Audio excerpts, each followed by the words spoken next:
یسایہ اور اس کا 45واں باب جو 25 آیات پر مشتمل ہے۔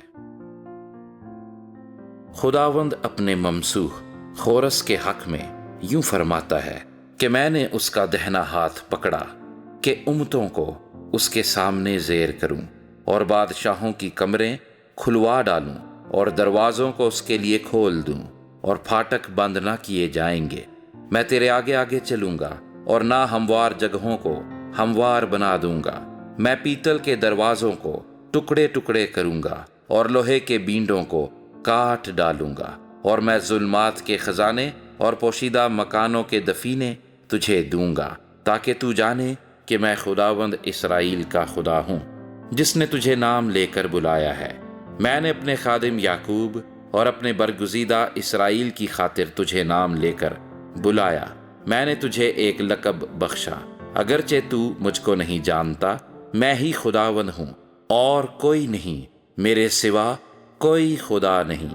میں نے تیری کمر باندھی، اگرچہ تو نے مجھے نہ پہچانا، تاکہ مشرق سے مغرب تک لوگ جان لیں کہ میرے سوا کوئی نہیں۔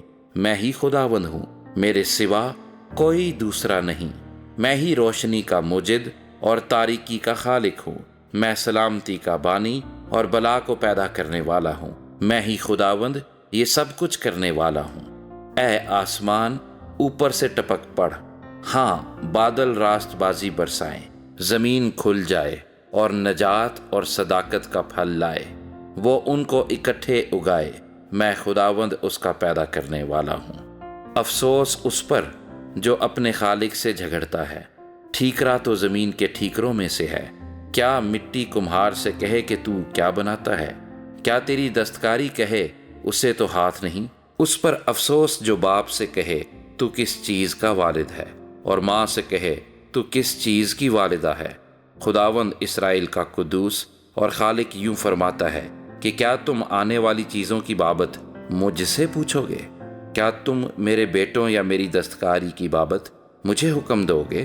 میں نے زمین بنائی اور اس پر انسان کو پیدا کیا، اور میں ہی نے، ہاں میرے ہاتھوں نے آسمان کو تانا، اور اس کے سب لشکروں پر میں نے حکم کیا۔ رب الافواج فرماتا ہے، میں نے اس کو صداقت میں برپا کیا ہے، اور میں اس کی تمام راہوں کو ہموار کروں گا۔ وہ میرا شہر بنائے گا اور میرے اسیروں کو بغیر قیمت اور عوض لیے آزاد کر دے گا۔ خداوند یوں فرماتا ہے کہ مصر کی دولت اور کوش کی تجارت اور سبا کے قداور لوگ تیرے پاس آئیں گے اور تیرے ہوں گے، وہ تیری پیروی کریں گے۔ وہ بیڑیاں پہنے ہوئے اپنا ملک چھوڑ کر آئیں گے اور تیرے حضور سجدہ کریں گے۔ وہ تیری منت کریں گے اور کہیں گے، یقیناً خدا تجھ میں ہے اور کوئی دوسرا نہیں، اور اس کے سوا کوئی خدا نہیں۔ اے اسرائیل کے خدا، اے نجات دینے والے، یقیناً تو پوشیدہ خدا ہے۔ بت بنانے والے سب کے سب پشیمان اور سراسیمہ ہوں گے، وہ سب کے سب شرمندہ ہوں گے، لیکن خداوند اسرائیل کو بچا کر ابدی نجات بخشے گا۔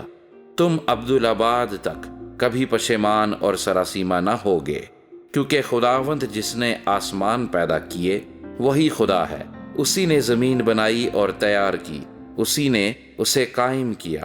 اس نے اسے عبث پیدا نہیں کیا، بلکہ اس کو آبادی کے لیے آراستہ کیا۔ وہ یوں فرماتا ہے کہ میں خداوند ہوں اور میرے سوا اور کوئی نہیں۔ میں نے زمین کی کسی تاریک جگہ میں پوشیدگی میں تو کلام نہیں کیا۔ میں نے یعقوب کی نسل کو نہیں فرمایا کہ عبث میرے طالب ہو۔ میں خداوند سچ کہتا ہوں اور راستی کی باتیں بیان کرتا ہوں۔ تم جو قوموں میں سے بچ نکلے ہو، جمع ہو کر آؤ، بلکہ نزدیک ہو۔ وہ جو اپنی لکڑی کی کھودی ہوئی مورت لیے پھرتے ہیں اور ایسے معبود سے جو بچا نہیں سکتا دعا کرتے ہیں، دانش سے خالی ہیں۔ تم منادی کرو اور ان کو نزدیک لاؤ، ہاں وہ باہم مشورت کریں۔ کس نے قدیم ہی سے یہ ظاہر کیا؟ کس نے قدیم ایام میں اس کی خبر پہلے ہی سے دی ہے؟ کیا میں خداوند ہی نے یہ نہیں کیا؟ سو میرے سوا کوئی خدا نہیں ہے، صادق القول اور نجات دینے والا خدا میرے سوا کوئی نہیں۔ اے انتہائے زمین کے سب رہنے والو، تم میری طرف متوجہ ہو اور نجات پاؤ، کیونکہ میں خدا ہوں اور میرے سوا کوئی نہیں۔ میں نے اپنی ذات کی قسم کھائی ہے، کلام صدق میرے منہ سے نکلا ہے، اور وہ ٹلے گا نہیں کہ ہر ایک گھٹنا میرے حضور جھکے گا، اور ہر ایک زبان میری قسم کھائے گی۔ میرے حق میں ہر ایک کہے گا کہ یقیناً خداوند ہی میں راست بازی اور توانائی ہے، اسی کے پاس وہ آئے گا، اور سب جو اس سے بیزار تھے پشیمان ہوں گے۔ اسرائیل کی کل نسل خداوند میں صادق ٹھہرے گی اور اس پر فخر کرے گی۔